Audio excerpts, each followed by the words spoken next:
आज हम ट्रैवल के एक ऐसे तरीके पर बात करने वाले हैं जिसकी मदद से हम इंसान कुछ सेकंड्स के अंदर ही एक देश से दूसरे देश या फिर एक ग्रह से दूसरे ग्रह भी जा सकते हैं।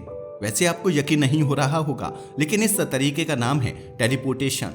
वैसे अभी तक वैज्ञानिक ये नहीं जानते कि टेलीपोर्टेशन आखिर कैसे किया जा सकता है, लेकिन हमारे विज्ञान में ऐसी कई थ्योरी और कॉन्सेप्ट मौजूद हैं जो टेलीपोर्टेशन के बारे में बताते हैं। और कई वैज्ञानिकों का कहना है कि शायद हम टाइप 2 सिविलाइजेशन बनने के बाद टेलीपोर्टेशन जैसी टेक्नोलॉजी को भी हासिल कर लेंगे और उस समय हम इंसान इतना एडवांस होंगे कि हमारे लिए एक ग्रह से दूसरे ग्रह या फिर यूनिवर्स के एक किनारे से दूसरे किनारे तक जाना भी कुछ सेकंड्स की ही बात होगी।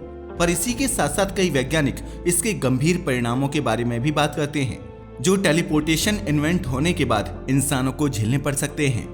आज की इस वीडियो में हम यह जानेंगे कि आखिर क्यों टेलीपोर्टेशन हमारे लिए सबसे बुरा टॉर्चर बन सकता है। टेलीपोर्टेशन के बारे में आपने कहीं ना कहीं जरूर सुना होगा या फिर ऐसा ही कुछ साइंस फिक्शन फिल्मों में तो जरूर देखा ही होगा। टेलीपोर्टेशन को एक तरह की सुपर पावर माना जाता है जिसके द्वारा इंसान एक जगह से दूसरी जगह जा सकता है, जिसमें उसे इन दोनों जगहों के बीच के स्पेस में ट्रेवल करने की जरूरत नहीं होती। साल 2005 में फिजिक्स टुडे नाम के एक मैगजीन में एक फिजिसिस्ट एशर परीस का एक जवाब पब्लिश किया गया था, जब किसी जर्नलिस्ट ने उन्हें पूछा था कि क्या टेलीपोर्टेशन किसी इंसान के शरीर के साथ उसकी आत्मा को भी टेलीपोर्ट कर सकता है या नहीं।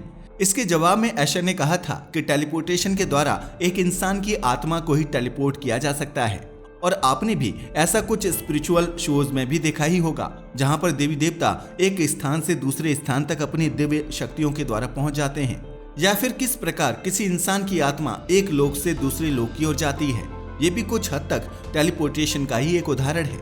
लेकिन आज तक टेलीपोर्टेशन के बारे में हमने केवल कहानियों में, फिल्मों में और टीवी में ही देखा है।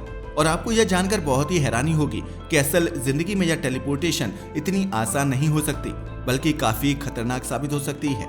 यहाँ तक कि यह जानलेवा भी साबित हो सकती है या फिर शायद उससे भी बुरा। और ऐसा क्यों है, इसे समझने के लिए सबसे पहले हमारा यह जानना बहुत ही जरूरी है कि टेलीपोर्टेशन बिल्कुल भी आसान नहीं है, क्योंकि एक जगह से दूसरी जगह जाने के लिए हमें काफी बातों का ध्यान रखना होगा।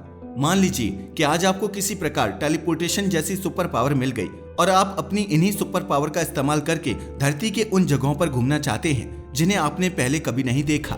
मान लीजिए कि आप अपनी इस सुपर पावर का इस्तेमाल करके भारत के बाहर दूर किसी देश में जाना चाहते हैं, लेकिन यदि आपने सही से लोकेशन की कैलकुलेशन नहीं की तो फिर आप जरूर ही किसी अलग ही जगह पर पहुंच जाएंगे। ऐसा इसलिए है क्योंकि हमारी धरती हर समय घूम रही होती है। न केवल हमारी धरती अपने एक्सिस पर रोटेट कर रही होती है, बल्कि साथ में यह सूर्य का भी चक्कर लगाती है, जिसे हम रिवॉल्यूशन कहते हैं। इसलिए यदि आपको टेलीपोर्टेशन के इस्तेमाल से किसी दूसरे स्थान पर जाना हो, तब आपको केवल उस स्थान के बारे में ही नहीं सोचना होगा, बल्कि इसके साथ साथ आपको यह भी ध्यान रखना होगा कि जब तक आप उस स्थान पर पहुंचेंगे तब पृथ्वी कितने डिग्री पर घूम रही होगी या फिर वह अपनी रिवॉल्यूशन में कितनी आगे बढ़ चुकी होगी। और ऐसा इसलिए भी जरूरी है क्योंकि हमारी पृथ्वी कई किलोमीटर की स्पीड पर काफी तेजी से घूम रही होती है। एक सेकंड में ही हमारी पृथ्वी 30 किलोमीटर की स्पीड से चल रही होती है। अब आप ही सोचिए, यदि आपको टेलीपोर्टेशन करने में एक सेकंड भी लगा, तब भी आप अपने सोचे गए स्थान से 30 किलोमीटर दूर ही पहुंचेंगे।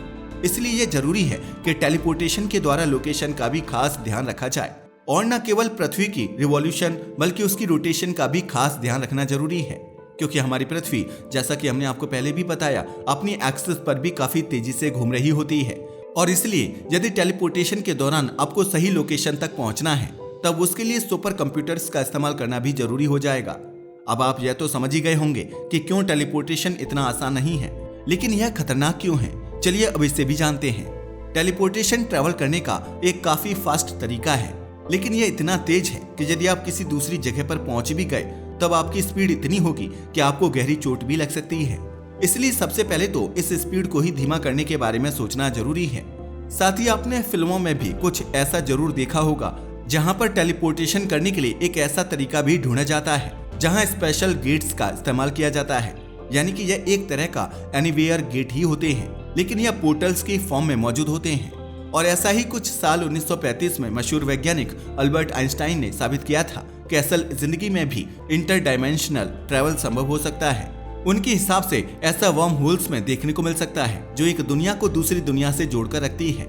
लेकिन आपको यह जानकर बहुत ही हैरानी होगी कि यह कितना ज्यादा खतरनाक हो सकता है।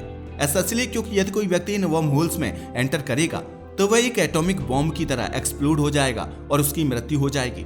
अब आप ये अनुमान लगा लीजिए कि किस प्रकार यह हमारी कल्पना से भी ज्यादा खतरनाक साबित हो सकता है। ऐसा इसलिए क्योंकि वहां पर ग्रेविटेशनल फोर्स इतना ज्यादा स्ट्रांग होता है कि हम इंसानों का शरीर उसे नहीं झेल सकता।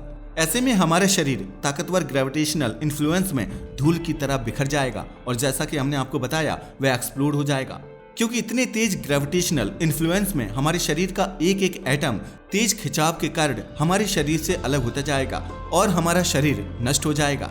साथ ही ऐसा भी कहा जाता है कि इन वर्महोल्स में समय भी काफी धीमी गति से चलता है, इसलिए यदि कोई इंसान इनमें जिंदा भी रहा तब भी उसे ऐसा लगेगा जैसे वह अपनी मंजिल तक कभी नहीं पहुंच पाएगा।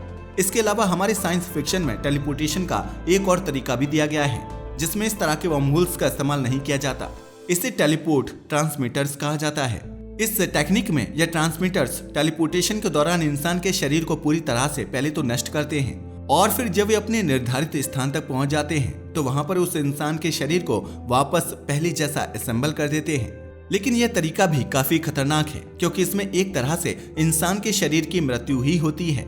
और मान लीजिए यदि यह ट्रांसमीटर वापस उस इंसान के शरीर को रिकंस्ट्रक्ट नहीं कर पाए या फिर एक छोटी सी भी गलती हो गई तो फिर वह इंसान या तो मर जाएगा या वह अपना मानसिक संतुलन खो बैठेगा। ऐसा भी हो सकता है कि वह कोई अलग इंसान का ही रूप ले ले। आपको यह जानकर बहुत हैरानी होगी कि हमारे शरीर में लगभग 7 ऑक्टेलियन एटम्स मौजूद होते हैं और यदि इनमें से एक भी एटम सही से असेंबल नहीं हुआ तो फिर इसका क्या परिणाम होगा यह आप अनुमान भी नहीं लगा सकते। इसे समझने के लिए आप जानवरों और पौधों का ही उदाहरण ले लीजिए। हर एक ऑब्जेक्ट या जीव में एक फिक्स्ड एटॉमिक स्ट्रक्चर मौजूद होता है। उसी प्रकार पौधों में और जानवरों में भी एक फिक्स्ड एटॉमिक स्ट्रक्चर मौजूद है।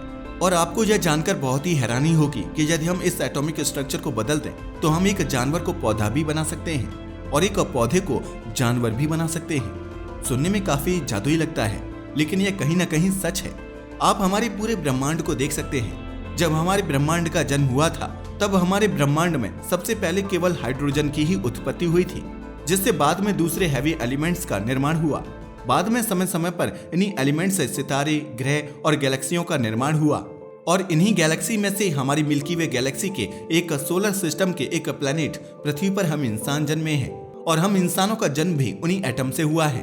अब आप समझ पा रहे होंगे कि कैसे एक एटम समय समय पर कितने रूप बदलता है। ऐसे में अगर टेलीपोर्टेशन के दौरान वैज्ञानिकों से एक छोटी सी भी गलती हुई और हमारे शरीर के एटॉमिक स्ट्रक्चर में कोई बदलाव आता है तो हम इंसान उसके बाद क्या बन जाएंगे यह अनुमान लगाना भी मुश्किल है, लेकिन यह बहुत बुरा होगा, यह तय है। यही कारण है कि टेलीपोर्ट ट्रांसमीटर्स काफी खतरनाक साबित हो सकते हैं, क्योंकि यदि आपकी जान को कोई खतरा नहीं भी आया तब भी यह जरूरी नहीं है कि आप सही सलामत रहेंगे। और मान लीजिए कि यदि कोई खतरा ना भी हो तब भी ट्रांसमीटर्स का इस्तेमाल करना इतना आसान नहीं होगा, क्योंकि सबसे पहले तो आपके शरीर में मौजूद 7 ऑक्टेलियन एटम्स का डेटा स्टोर करने के लिए काफी ज्यादा स्टोरेज की जरूरत होगी। यह स्टोरेज धरती पर मौजूद सभी स्टोरेज डिवाइसेस से भी ज्यादा होगी और साथ ही जब आपके शरीर को रीअसेंबल किया जाएगा तब यह सारा डेटा ट्रांसफर करने में कई अरबों सालों का समय लग जाएगा। अब आप ही अनुमान लगा लीजिए कि यह कितना खतरनाक हो सकता है। यह केवल एक कल्पना में ही सही लगता है, लेकिन आपको यह जानकर काफी हैरानी होगी कि आज के समय में क्वांटम टेलीपोर्टेशन अब कोई कल्पना नहीं रही है। दरअसल इस प्रकार की टेलीपोर्टेशन में इंसानों को एक जगह से दूसरी जगह नहीं भेजा जाता, बल्कि इसमें इंफॉर्मेशन को एक लोकेशन से दूसरी लोकेशन तक जरूर भेजा जा सकता है। साथ ही इस तरीके के द्वारा क्वांटम कम्युनिकेशन भी की जा सकती है, यानी कि काफी दूर दूर तक भी किसी इंफॉर्मेशन को भेजा जा सकता है। लेकिन आपके मन में ये सवाल जरूर आ रहा होगा कि ऐसा तो हम हमारे स्मार्टफोन की मदद से भी कर सकते हैं, तो फिर आखिर इसमें क्वांटम टेलीपोर्टेशन की क्या जरूरत है? तो यहाँ पर आपका ये जानना भी जरूरी है कि PRX क्वांटम में एक पेपर पब्लिश किया गया था जिसमें यह लिखा गया था कि quantum communication speed of light से भी ज्यादा तेजी से की जा सकती है और न केवल यह धरती में दूर दूर तक इंफॉर्मेशन पहुंचा सकती है, बल्कि यह हमारे अंतरिक्ष में भी कई लाइट ईयर की दूरी तक भी इंफॉर्मेशन को पहुंचा सकती है। और यही कारण है कि क्यों क्वांटम टेलीपोर्टेशन को इतनी विशेषता दी जाती है। अब हम उम्मीद करते हैं कि आपको आज की जानकारी काफी अच्छी लगी होगी। वीडियो पसंद आया हो तो इसे लाइक और शेयर करें, साथ ही चैनल को भी सब्सक्राइब करें। धन्यवाद।